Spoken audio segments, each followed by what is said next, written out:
Time now for our regular Friday look back into the CBC archives. Today, we're heading back to 1984 and we're talking about spaceflight.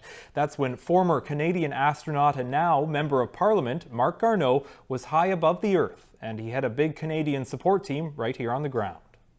They had their problems up in space today. Few pictures could be sent back to Earth because of satellite trouble. A spacewalk had to be postponed, and the shuttle's toilet started icing up.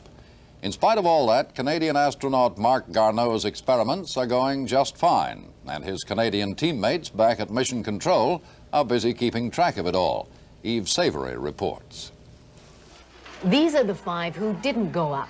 Canadian astronauts Ken Money, Bjarne Tryggvason, Steve McLean, Roberta Bondar, and Bob Thirsk. They've been watching the flight with special attention. Yesterday when we saw Mark working in the middeck and everyone else floating around him, I knew that someday I want to get up there too. But they are more than interested observers. They are part of Marc Garneau's ground support team. Every day, they take shifts in a room in Mission Control and pore over the data that comes in. What's happening on ACOMEX? Well, Challenger has had one technical problem after another, but none of the technical problems have had a major impact on the Canadian experiments. There's been a fair bit of juggling.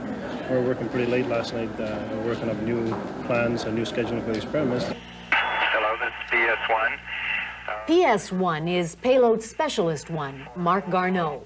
He's filing his daily report to his ground team, but they're not the only ones hanging on his words. Ce matin, lorsque la navette Challenger... He's an advertising copywriter filing for French-language radio. Philippe Garneau, télémédia à Houston. He's also Marc Garneau's brother. I got a tremendous buzz the first time. I thought, I stood there and I sort of stood on the tip of my toes and had my hands in my pocket and twirled around. I felt this was really wonderful. Garneau's reports so far have been technical, but tomorrow NASA plans a live air-to-ground news conference. The first time Garneau will tell us if he likes it up there. Eve Savory, CBC News at the Johnson Space Center, Houston. And several of the Canadian astronauts Eve interviewed there actually did end up going into space eventually.